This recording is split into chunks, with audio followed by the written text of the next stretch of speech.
Why did the room fall silent the moment she spoke? Lily Morgan didn't know. She only knew the air had shifted heavy, sharp, like the sting of something invisible pressing against her chest. She had raised her hand with trembling fingers, her heart swelling with pride, and said the words she thought would make her classmates admire her. "My mom's a Navy SEAL." At first nothing happened. A pause. Then Ms. Albright's smile, that tight, dismissive curve of lips, cut through the silence like a scalpel. "A Navy SEAL. Honestly, Lily, the stories you children invent." The teacher's voice dripped with syrupy disbelief, condescending and sharp at once. Around the classroom a ripple of laughter spread, whispers and muffled giggles darting like sparks across dry grass. Lily felt the heat rise in her face, a tidal wave of shame flushing up her neck to her hairline. She stared at the desk, at the crayon drawing she had made just that morning. A woman in camouflage, rifle slung across her back, a crude but fierce sketch of her hero. Her mother. But Ms. Albbright kept going, her words slow, deliberate, carrying the weight of absolute certainty. "Your mother works on a computer at home, Lily. Let's stick to reality, shall we?" The laughter grew louder. Lily pressed her hands together on the desk, knuckles white. She didn't cry. She didn't argue. She just sat there, spine straight, her silence an echo of the discipline she had absorbed at home.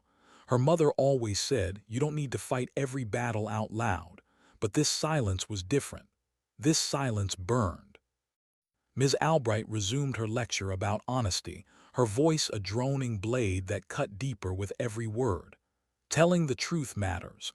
People respect honesty, not stories." She didn't even bother to disguise the smirk. Lily's ears buzzed with the laughter of her peers. She wanted to disappear, to sink into the floor, to tear up her drawing before anyone could see. Her chest ached with the weight of shame, and behind that shame lived anger, not at her mother, never at her mother, but at herself for speaking when she had been warned not to. Her mom had told her, "Not everyone will understand, Lily. Sometimes it's better to say I'm a consultant. Simpler, safer." But today was Heroes' Day. The day kids were supposed to celebrate firefighters, doctors, soldiers, parents who saved lives in quiet ways. Lily had wanted the truth spoken aloud. She had wanted her class to know that her mother wasn't just ordinary. She was the strongest, bravest person Lily had ever known. And now that truth had been turned into a lie. In the administrative wing of the school, Principal Davies tapped his pen against a file, his jaw tight. He had seen Lily Morgan's record before, sparse details, an emergency contact line that was little more than a redacted government code. No grandparents listed, no other family, just one name, Sarah Morgan. He didn't know what Sarah really did, but something in the way Lily carried herself, that silent, soldier-like composure even at her young age, told him Ms. Albbright had made a dangerous mistake. A misstep that wasn't simply cruel, it was monumental. He reached for the phone, his finger hesitating for only a moment before dialing. The call was brief. He explained what had happened, his tone apologetic, urgent. And on the other end of the line he heard no shouting, no outrage, no frantic emotion. There was only a pause, silence. A silence so thick it felt like the world itself was holding its breath. Then a calm, level voice, 3 words. "I'll be there." The line went dead. Sarah Morgan lowered her phone onto the steel surface of her workbench. Not a desk, not a home office with spreadsheets and coffee mugs like the teacher had imagined. A workshop, clean, sterile, soundproofed, every tool aligned with surgical precision. Disassembled components of advanced communication hardware spread across the table, each piece cataloged in her mind. Her hands rested flat on the bench. Scarred, steady hands. Hands that had patched wounds under fire, disassembled rifles in darkness, typed encryption codes in seconds when the margin for error was life or death. She rose, slow, deliberate. Her compact frame moved with the quiet grace of someone who knew exactly what her body was capable of. Her brown hair pulled back in a strict bun. Her face calm, unreadable. But her eyes, those pale, unblinking blue eyes, carried a story few could fathom. She made one other call, her voice clipped, stripped of any excess. "Vance, situation at the school, Lily, protocol Gamma." An acknowledgement came instantly. "On our way." Nothing more was needed. Protocol Gamma wasn't for threats. It wasn't about danger in the physical sense. It was about clarity, proof.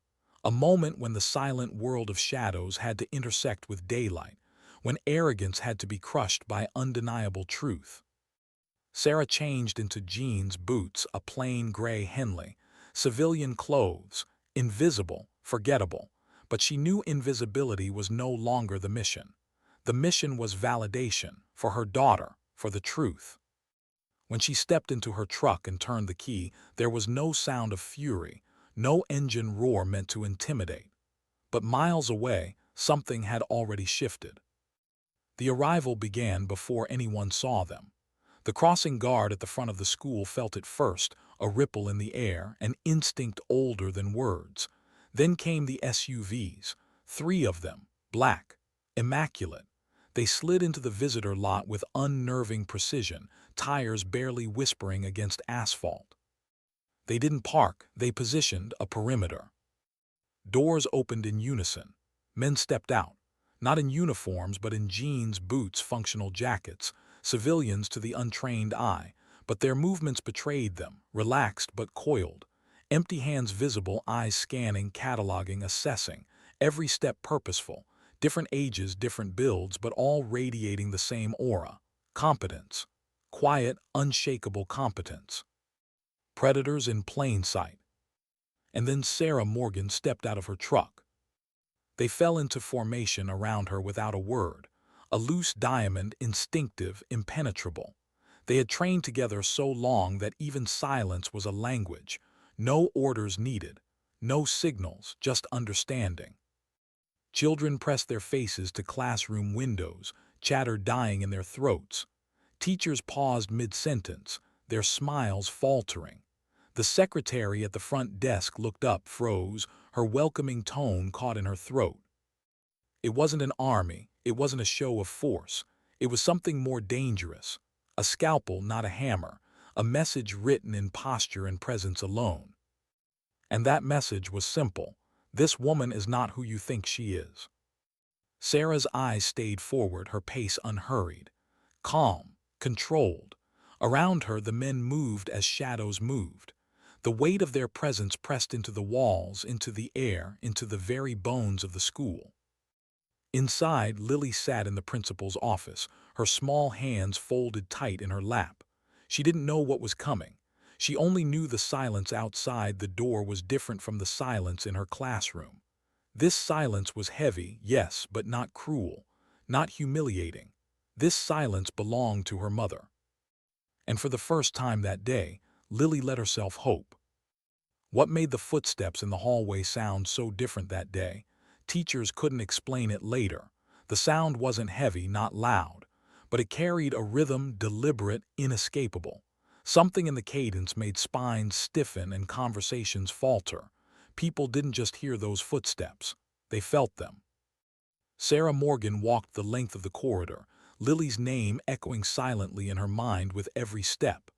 Around her, the formation of men shifted like water, their eyes scanning every corner, every face, every possible exit. They weren't protecting her. They were acknowledging her. Their formation was a statement. She belongs at the center.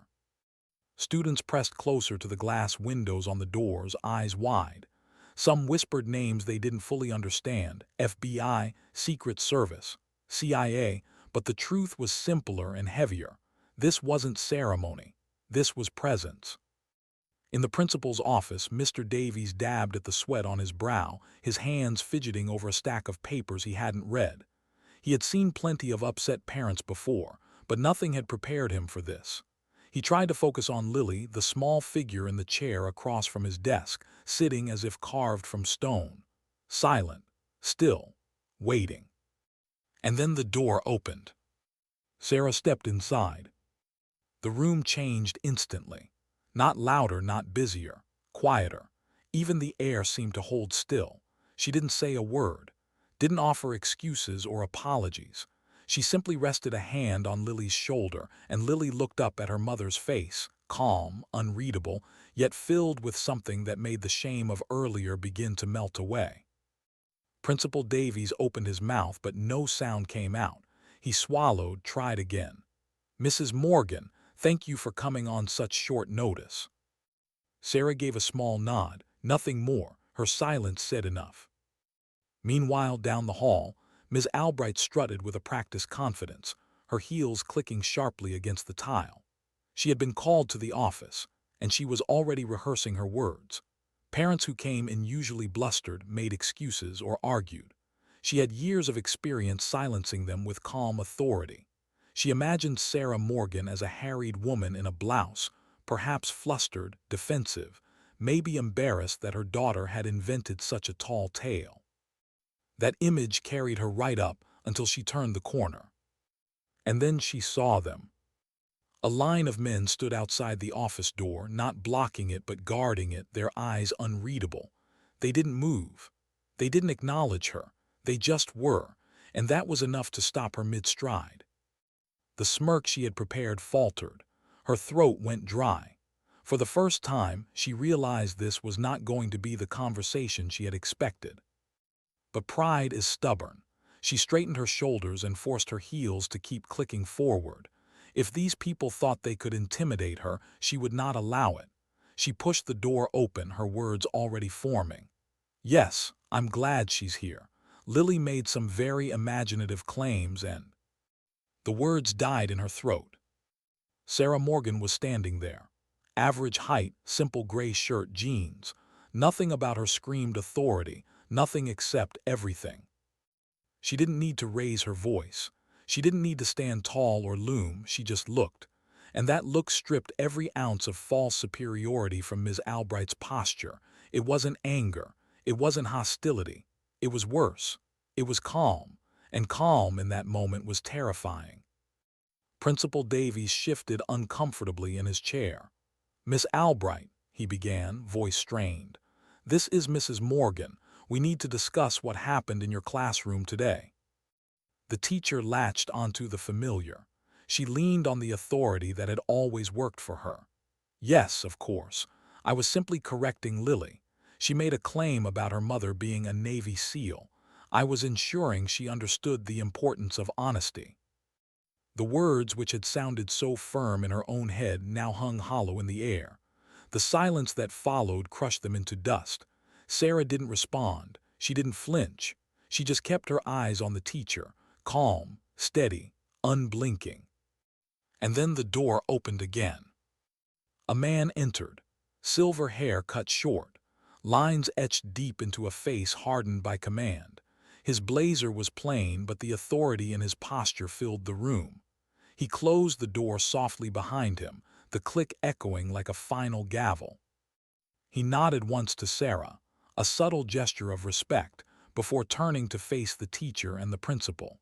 His voice was low, steady, but every word carried weight. "My name is Colonel James Vance," he said. "I am Master Chief Petty Officer Morgan's commanding officer." The titles landed like thunder. Colonel, Master Chief, Petty Officer. The words didn't belong in a quiet suburban school office, yet here they were, undeniable. Ms. Albbright blinked, her mind scrambling. Master Chief, Commanding Officer.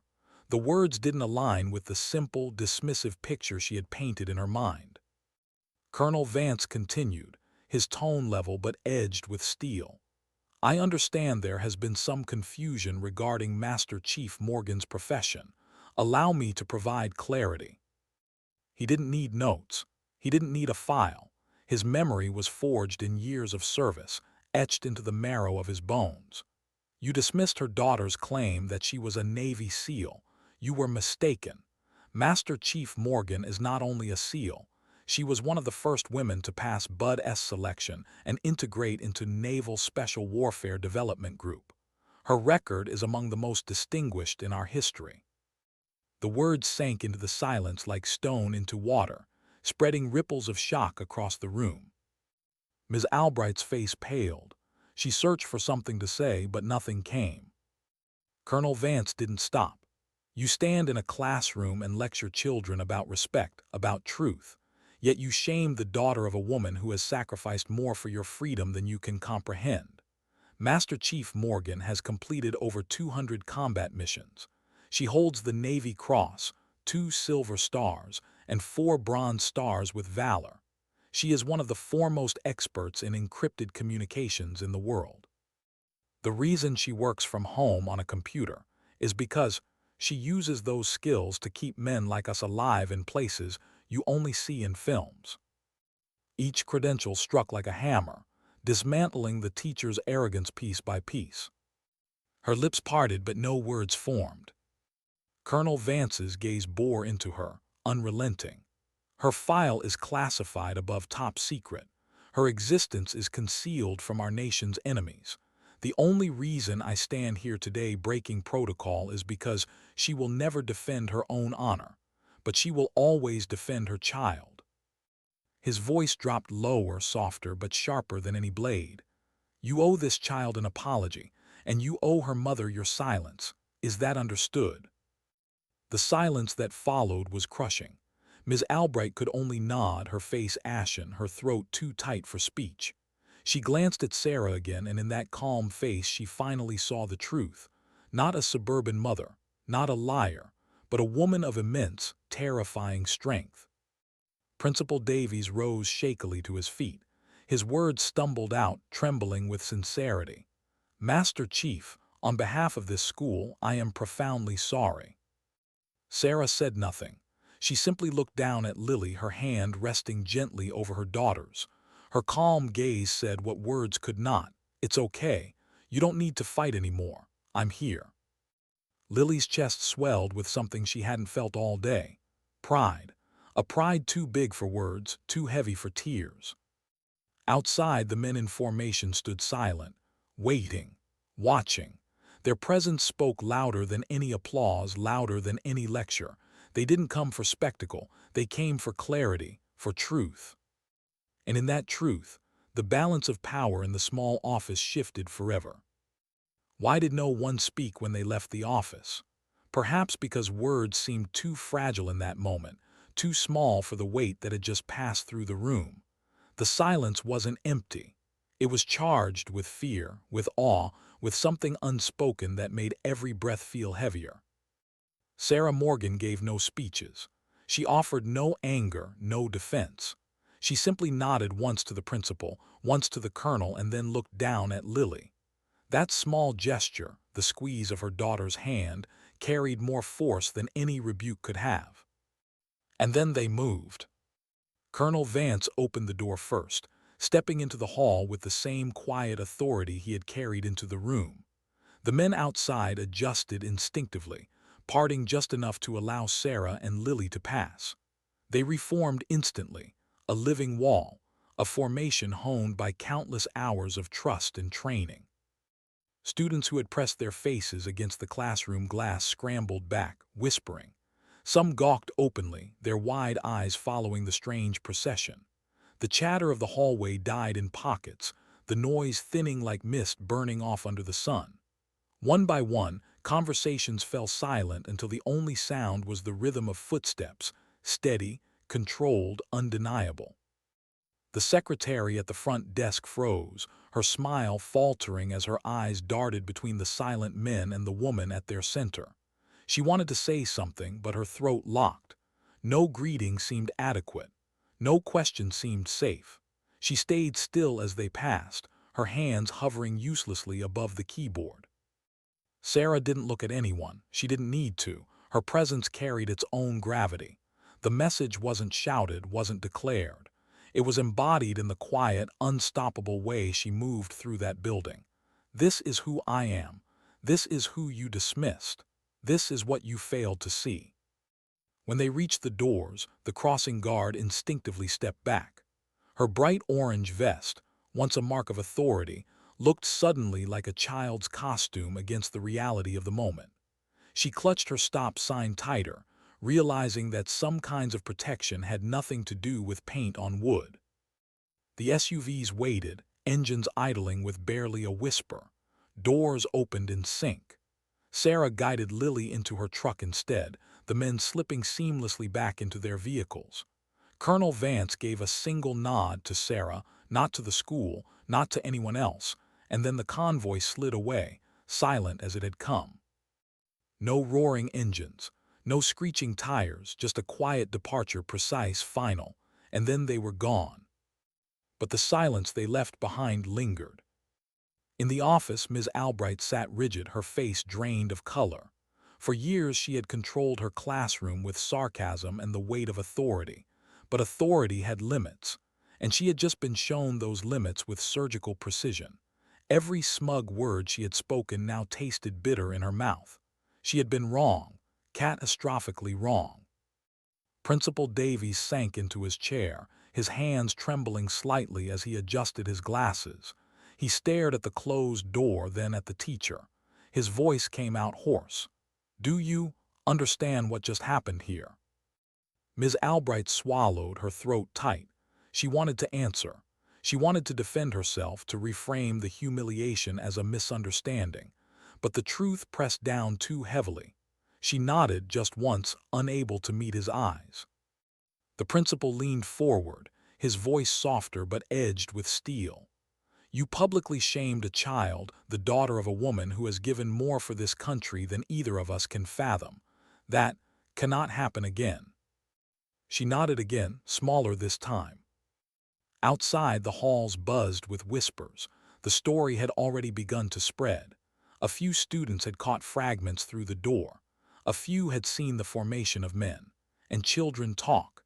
By the end of the day, versions of the event would ripple through the school like wildfire. The details would blur, grow, shift. But the core truth, that something extraordinary had happened, would remain. Lily sat quietly in her mother's truck, her small fingers tracing the seam of the seat. She looked at Sarah, who kept her eyes on the road ahead, her expression unchanged. "Mom," Lily whispered, her voice fragile, "they know now." Sarah glanced down at her daughter, her eyes softening just enough for Lily to feel it. She reached across, squeezed Lily's hand once. "That's not why I came." Lily blinked, "Then why?" Sarah's gaze returned to the road. "To remind them that truth doesn't need to be defended with words, only presence." Lily let those words sink in. She didn't fully understand, not yet, but she felt them, felt the weight of what her mother meant. At school, the absence was as heavy as the presence had been. Teachers whispered in the staff lounge, their voices tinged with disbelief. "She really was. Did you see the men? They moved like..." Nobody had the full story, but no one doubted anymore. Doubt had been erased in silence. By evening, parents were texting each other, stories twisting through community forums and group chats. Some described 100 men in black. Others swore they had seen a military parade. Rumors ballooned, exaggerated, reshaped. But the truth didn't need embellishment. The truth was enough. Ms. Albbright sat alone at her desk long after her students had left, staring at the empty chairs. For the first time in years, she questioned herself, questioned the way she wielded authority, questioned the way she dismissed children when their truths didn't fit neatly into her understanding. And for the first time, the silence of her classroom felt suffocating. That night, Lily lay in bed, her drawing of her mother in camouflage pinned to the wall beside her. The shame of the morning had been replaced by something else, not pride in the loud, boastful sense, a quieter pride, the kind that didn't need explaining. She touched the drawing with her fingertips. "She's real," she whispered to herself. "She's real and she's mine." In her workshop, Sarah Morgan returned to her bench. The tools were still lined up, the circuits still half-assembled. She lowered herself into the chair, her movement steady, her breathing calm. She picked up the work as if nothing had happened, because for her, nothing had. It hadn't been about validation. It hadn't been about proving anything to strangers. It had been about Lily, always Lily. She soldered a wire, her scarred hands moving with mechanical precision. The world outside buzzed with noise, with stories, with speculation. She let it buzz. She didn't care. She had never cared. But somewhere deep in her chest, beneath the discipline and the silence, a small ember glowed, not for the recognition, not for the respect, but for the look in her daughter's eyes when she realized she never had to defend her mother's honor again. The ember of quiet pride. And as the school fell into restless sleep and the community whispered its half-truths, Sarah Morgan soldered another wire, one steady hand after another. Because tomorrow the world would need her again. Not for show, not for applause, but for the unseen battles only she could fight. And she would be ready. Why did the whispers feel louder than the words that had been spoken?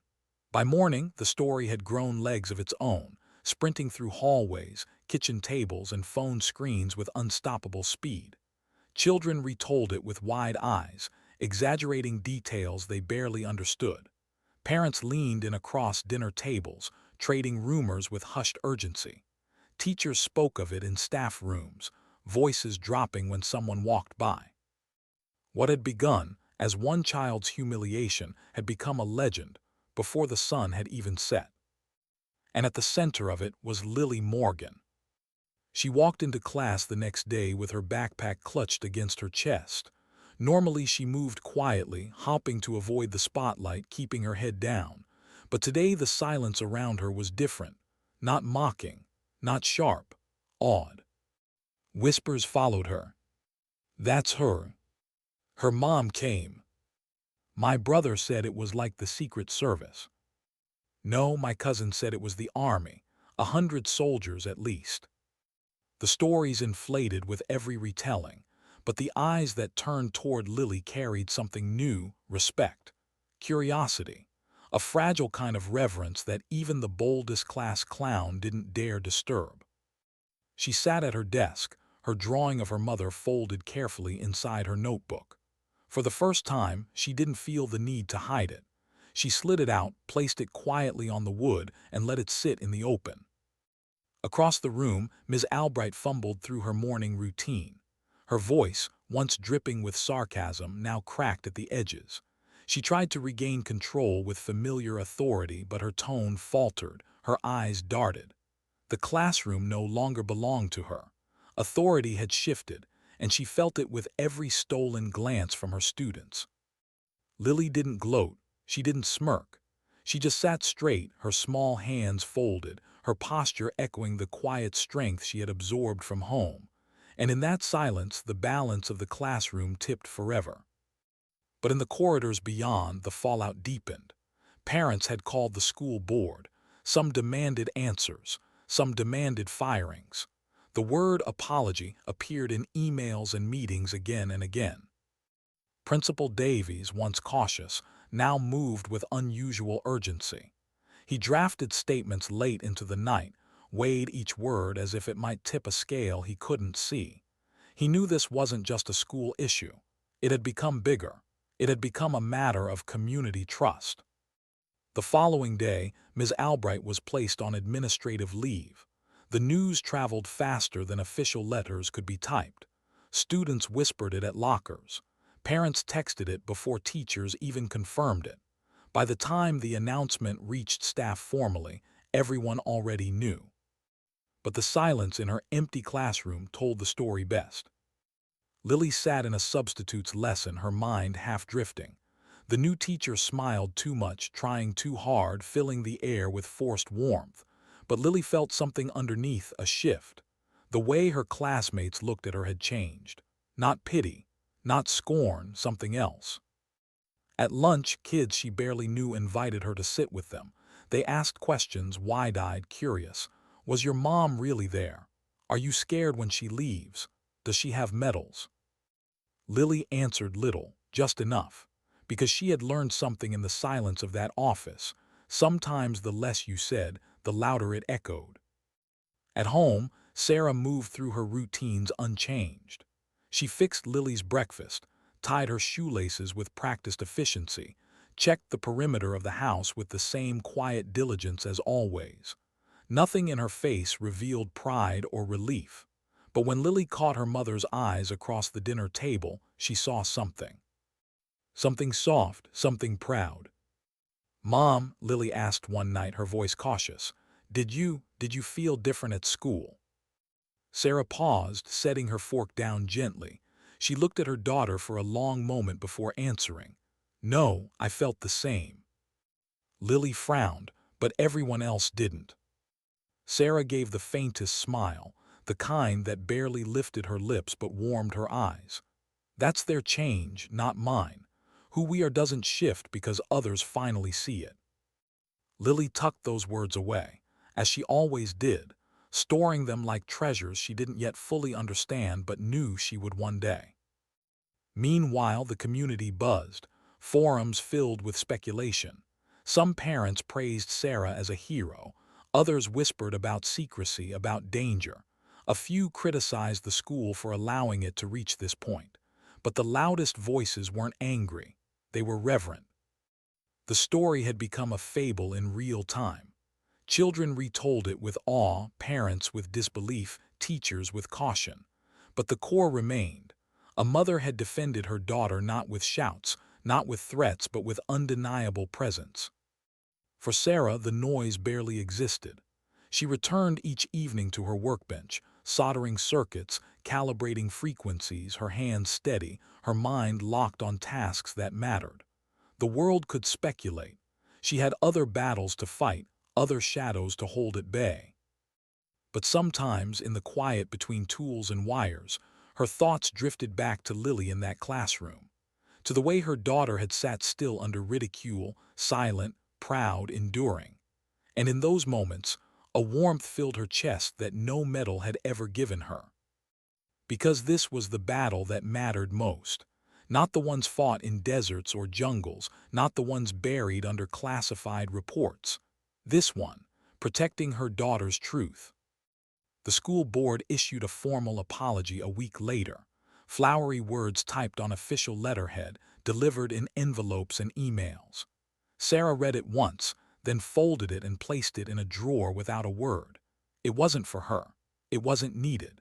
The only validation she cared for was the look in her daughter's eyes, the way Lily now carried herself with shoulders a little straighter, voice a little steadier. But for the school, the apology mattered. It was their acknowledgement, their way of repairing what had cracked. And for Principal Davies, it was a lesson branded into memory. Authority without humility was fragile, and the cost of ignoring quiet strength was too high to repeat. The halls slowly returned to their rhythm. Bells rang, lockers slammed, pencils scratched against paper. But underneath it all, a shift lingered. Students who had once snickered at Lily now paused before speaking. Teachers chose their words with more care. And the legend of that day, the day Master Chief Morgan walked through the school, lived on in whispers, reshaped by each retelling but always pointing back to the same truth. That real strength doesn't announce itself. It just arrives when needed. And for Lily, that truth had carved itself deep. She no longer needed to argue, no longer needed to prove. Her silence now carried pride, not shame. Because she knew. And that was enough. Why did the halls of the school feel different even when the sounds were the same? Lockers still slammed, bells still rang, and children still rushed from one classroom to the next. But underneath the surface, a current had shifted. Respect now lived where mockery once thrived. And it showed most clearly in the way they looked at Lily Morgan. She wasn't loud. She didn't seek the attention. But it found her anyway. Students who had once rolled their eyes at her drawings now leaned closer, whispering questions she couldn't always answer. Even the teachers softened around her, their voices careful, their smiles edged with something like guilt. Lily didn't gloat. She didn't smile smugly or remind them of what they had done. She simply carried herself with the same quiet composure she had learned at home, back straight, chin steady, hands folded when she wasn't writing. But inside, something was changing. She no longer shrank from attention. She no longer feared the silence that followed her words. Instead, she began to feel a strength growing in her chest, the strength of knowing she no longer had to defend what was already true. Principal Davies felt the shift too. In his office, The memory of that day lingered like a ghost he could not shake. He had seen Sarah Morgan walk into his school with nothing more than calm presence and leave behind a message that shook his entire staff. And he knew he couldn't let that message fade into gossip. So he began to draft something new. A program. A way to recognize families like the Morgans without forcing children to defend themselves. He called it Veterans Appreciation Week. Not a shallow Heroes' Day filled with paper hats and posters, but a dedicated week to learn, to listen, to understand.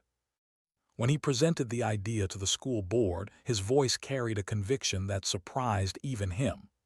These children need to know what service means, not in stories, not in movies, in real lives, in sacrifices that shape their freedom. We need to give them respect that's grounded in truth, not stereotypes. The board hesitated at first. Budgets, scheduling, logistics, but Davies pressed. And behind his calm words was a memory he could not erase. The look on Lily's face as her mother's truth was dismissed, and the silence that followed when that truth was finally revealed. The proposal passed. Meanwhile, Ms. Albbright remained on leave. Rumors swirled about whether she would return at all. Some parents demanded her resignation. Others defended her, saying she had only made a mistake. But for the children, the verdict was already decided. Her authority had collapsed the moment Sarah Morgan looked at her without speaking. And Lily, she felt the change most of all. One afternoon during art class, she found herself surrounded by curious eyes as she worked on another drawing. Not camouflage this time, not a rifle. She was sketching her mother's hands, steady, scarred, capable. A classmate leaned closer, whispering, "That's really good." Lily looked up, expecting sarcasm. Instead, she saw only sincerity. "Thanks," she said quietly. And for the first time, she let someone else look closely without covering the page. At home, Sarah noticed the change too. Lily spoke more at dinner, her stories spilling out with cautious confidence. She asked questions about Sarah's work, not the classified parts but the human parts. "Do you ever get scared? Do you miss home when you're away?" Sarah answered with the same balance she always did, honest enough to be real, careful enough to protect. "Fear is natural, it's what you do with it that matters." Or, "I miss home, but I never forget why I'm away." And Lily absorbed every word, tucking them into the growing strength inside her. The school's first Veterans Appreciation Week arrived months later. Banners hung in the hallways. Posters of service members, past and present, lined the walls. Assemblies were held where veterans shared their stories, some simple, some heartbreaking. Students listened with a new kind of attentiveness, no longer giggling, no longer restless. For Lily, it was both proud and strange. To see others finally recognize the kind of life she had always known quietly at home. To hear words like sacrifice and service spoken out loud in the very place where those truths had once been mocked. She sat in the auditorium, her hands folded, her heart steady. And when a speaker asked if any students wanted to share about family members who served, something inside her stirred. Her pulse quickened, her palms grew damp. She almost stayed silent. But then she thought of her mother's calm eyes in that office, of the way Sarah had stood without needing to explain herself. And Lily's hand went up. The room turned toward her. Her cheeks flushed, but she stood, slowly, steadily. "My mom is a veteran," she said, her voice clear though quiet. "She doesn't like to talk about it much, but she taught me something, that you don't have to be the loudest person in the room to be the strongest." The words hung in the air, simple, unadorned, but they carried weight far beyond their length. The auditorium was silent, not mocking, not doubtful, silent in respect. Sarah sat in the back row, her hands folded in her lap, her expression unchanged. But her eyes, pale, piercing, unblinking, softened just enough to betray the swell of pride inside. When Lily sat down, her heart raced. She had spoken, not for recognition, not for applause, but because it mattered. And in that moment she realized something her mother had known all along. Strength wasn't in shouting. It wasn't in proving. It was in standing steady when the world pressed down. The week ended with a new tradition. A plaque installed in the school's foyer, simple and discreet. It bore no names, no ranks, no medals. Just 4 words etched in steel, for the quiet professionals. Most students passed it without a thought, but some paused, their fingers brushing against the cool surface, their eyes thoughtful. And for Lily, every glance at that plaque was a reminder, not just of her mother, but of the moment truth had cut through arrogance with silence alone. At home, Sarah said little about the week. She let Lily tell her stories, nodding, listening, smiling in small ways that conveyed more than words. She didn't need the plaque. She didn't need the assemblies. Her validation had never come from recognition. But she was glad Lily had found her voice. Glad the shame had been replaced with pride. Glad that the silence that once burned now carried strength. Because that, above all else, was the mission. Why did the classroom feel heavier that morning, as though every chair and desk carried more weight than wood and metal should? The students sensed it before she walked in. They whispered less, fidgeted less, their glances darting to the door again and again. They knew who was coming back. Ms. Albbright. It had been weeks. Weeks with a substitute who smiled too much and tried too hard. Weeks where Lily found herself sitting in a silence that no longer stung. And now, the woman who had started it all was returning. The door opened. She entered slowly, her posture still straight but her confidence cracked at the edges. The heels that once clicked with sharp certainty now landed softer, as though she didn't want to disturb the air. She carried a folder against her chest, gripping it too tightly. Her eyes scanned the room, searching for control, but what she found was something else entirely. The children were watching her differently now, no longer with the automatic obedience of habit. Their gazes were cautious, measured. They had seen her authority stripped away, and though they were only 11, they remembered. Her eyes flickered toward Lily just for an instant, and in that instant the shift was undeniable. The power no longer belonged to the teacher. "Good morning, class," she said, her voice steady but thin. I'd like to begin today with something important." The students sat silently, waiting. She set down her folder and took a deep breath. "I need to apologize to all of you, and especially to Lily." Her gaze flicked again to the girl at the back of the room. "I dismissed her words. I embarrassed her in front of you, and I was wrong, deeply wrong."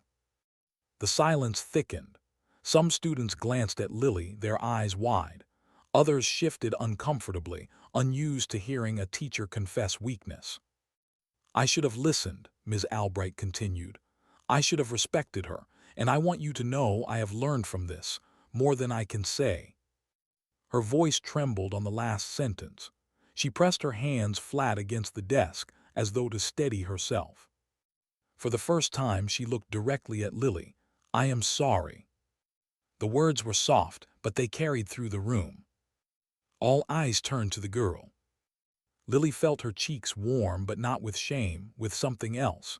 She sat straighter, her mother's calm echoing through her. Slowly she gave a single nod. "I accept. No more, no less." And that was enough. The teacher swallowed hard, her relief visible, though the tension didn't leave her shoulders. She straightened papers that didn't need straightening, shifted books that didn't need shifting. Her authority, once so easily wielded, was gone. What remained was something quieter, fragile respect, earned not through control but through contrition. The rest of the day moved in halting rhythms. Lessons delivered without sarcasm, instructions given with softer tones. The class responded differently too, less restless, less mocking. Something had settled between them, unspoken but solid. For Lily it was strange. The woman who had made her feel so small now stood smaller herself, her edges dulled, her arrogance gone. Lily didn't feel the need to revel in it. She didn't feel the need to gloat. She simply let the moment exist, steady, calm. At lunch, whispers circled quickly. "Did you hear her apologize? She actually said she was wrong. I've never heard a teacher say that.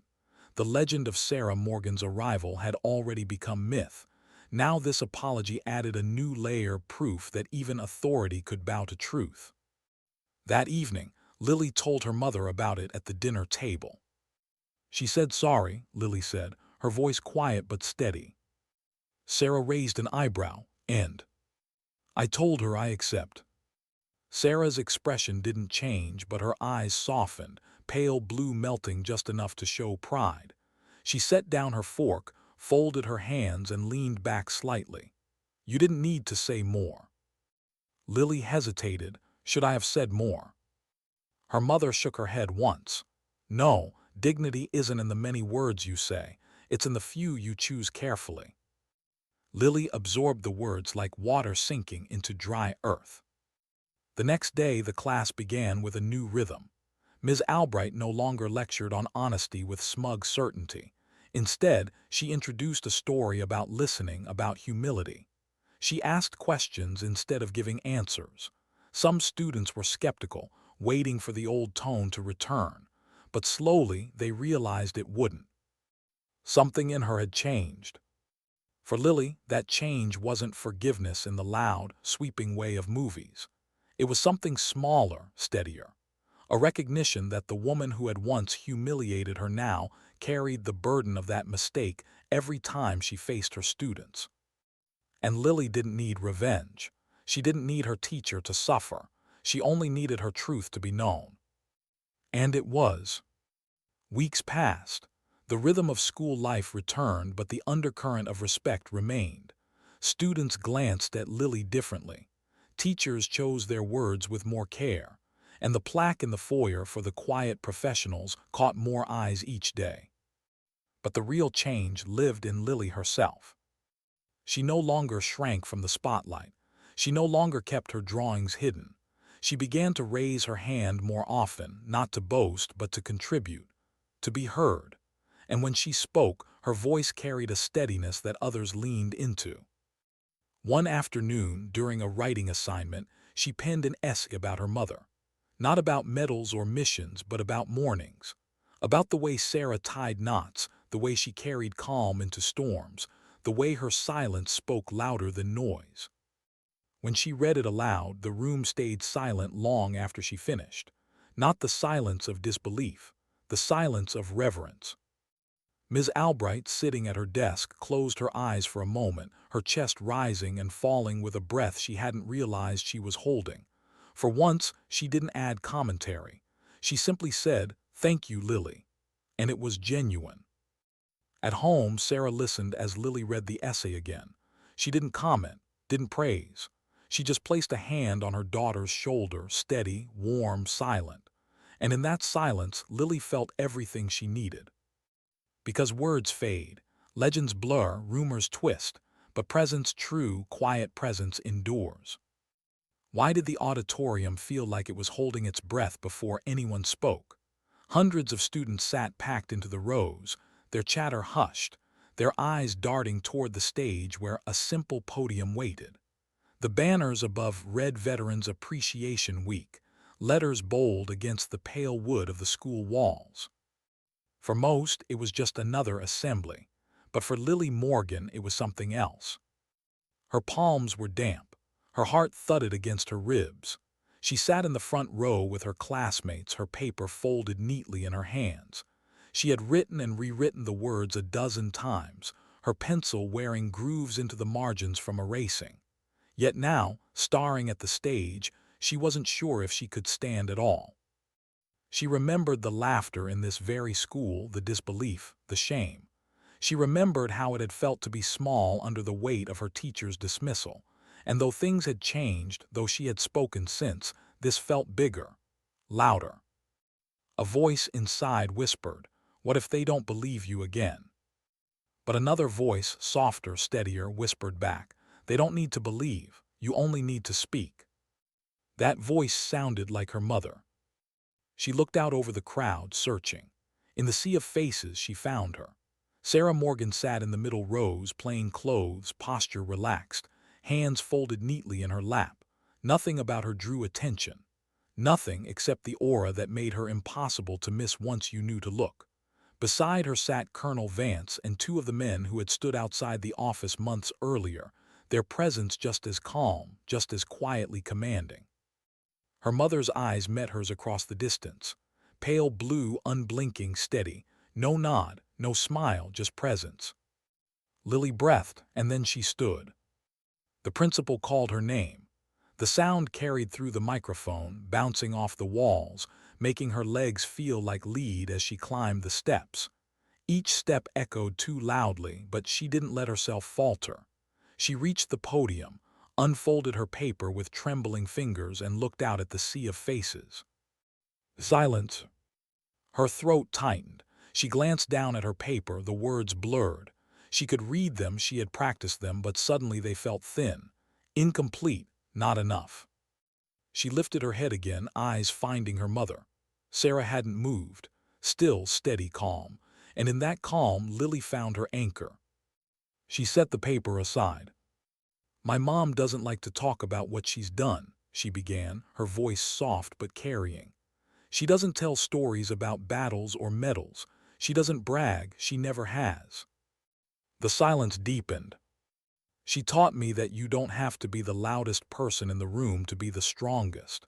She taught me that strength is in how you carry yourself, how you protect people, how you keep promises, even when no one is watching." A murmur shifted through the crowd, but it wasn't mocking. It was stillness, the kind that leaned in closer to catch every word. "My mom's a veteran, and to me she's a hero. Not because of medals, not because of missions, but because every day she shows me what it means to be steady, to be calm, to do what's right without needing anyone to see it." Her voice shook on the last words, but she didn't let it falter. She kept her chin up, her back straight, her mother's lessons alive in every line of her posture. When she finished, she let the silence stand. She didn't rush to fill it, she didn't force it, she let it breathe. And then the applause began. It wasn't thunderous, it wasn't wild. It started slow, respectful, building as more hands joined, until the sound filled the room with something deeper than noise. Not celebration, reverence. Lily stepped back from the podium, her cheeks flushed, her chest heaving with relief. She walked back to her seat, each step lighter than when she had climbed the stage. In the audience, Sarah Morgan sat exactly as before, her expression unchanged. But her eyes, sharp, pale, unwavering, softened in a way only Lily would recognize. A small, private warmth, a universe of pride in silence. The assembly moved on. Other students spoke. Veterans shared their stories. But the moment lingered. For many in the room, it was the first time they understood that heroes didn't always arrive with parades or uniforms. Sometimes they lived quietly among them, unseen, until someone found the courage to speak their truth. Afterward, in the quiet of the hallway, classmates crowded around Lily. Their questions tumbled out in rapid whispers. "That was amazing. You weren't even nervous. Your mom must be so proud." Lily smiled faintly, shaking her head. "I was nervous, but I wasn't alone." They didn't understand what she meant. Not fully, but she did. That evening, at the dinner table, Sarah served food as though nothing unusual had happened. She asked about homework, about chores, about simple daily things. She didn't mention the speech. Finally, Lily couldn't hold it in. "Mom, did you like it?" Sarah paused, setting down her glass of water. She looked at her daughter for a long moment, her expression calm, unreadable. Then she reached across the table, placed a hand over Lily, and gave it a firm squeeze. No words, no elaborate praise, just presence. And Lily understood. Because sometimes, silence was the loudest answer of all. Why do some moments fade, while others etch themselves so deeply they outlast everything else?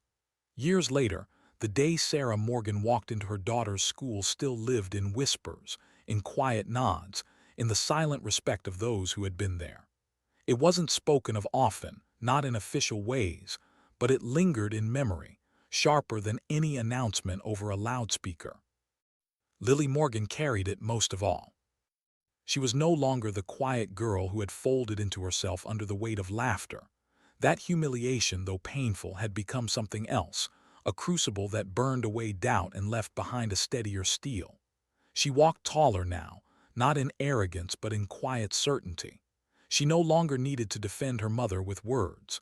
The truth had already spoken, louder than anything she could have said. The school itself bore the mark of change. The plaque in the foyer for the quiet professionals became more than decoration. New students asked about it. Old students explained, their stories inconsistent but their reverence consistent. Teachers pointed to it when discussing service, sacrifice, or humility. And every year during Veterans Appreciation Week, the story resurfaced.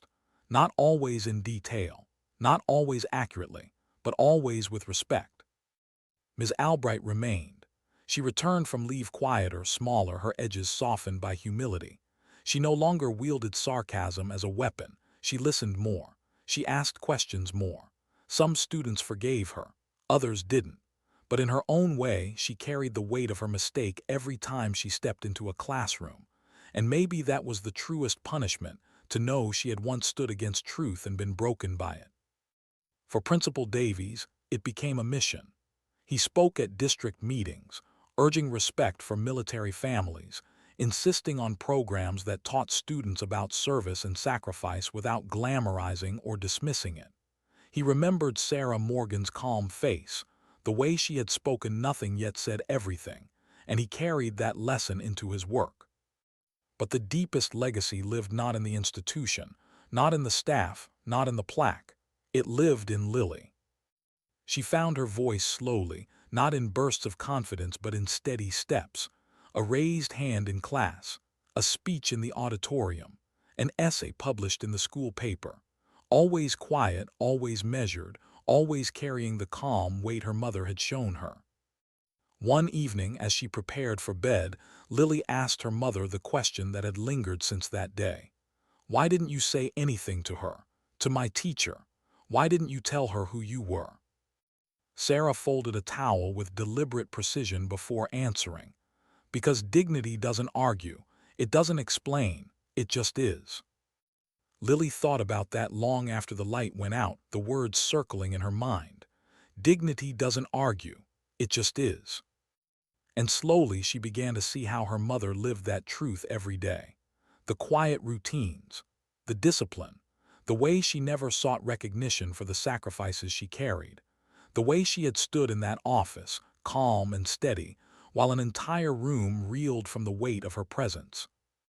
Years later, when Lily spoke of her mother, she didn't talk about medals or missions. She didn't talk about legends or titles. She talked about mornings, about knots tied and storms weathered, about quiet strength that never faltered. She spoke of a woman who had shown her that real power isn't in noise, but in silence, not in demanding respect, but in embodying it. The story of that day became a kind of modern fable in the community. Parents told it to new families. Teachers whispered it during orientation. Students passed it on, the details shifting, the numbers swelling, but the heart always the same. A teacher mocked a child's truth, and the truth came to stand silently in the doorway, undeniable, unshakable. And through it all, Sarah Morgan remained unchanged. She returned to her workshop, her soldering iron sparking against wires, her hands steady. She answered her phone with the same clipped efficiency. She vanished for missions that no one knew about and returned without explanation. Her life was never about the applause. It was about the mission, about the quiet promise kept, about the unseen watch held.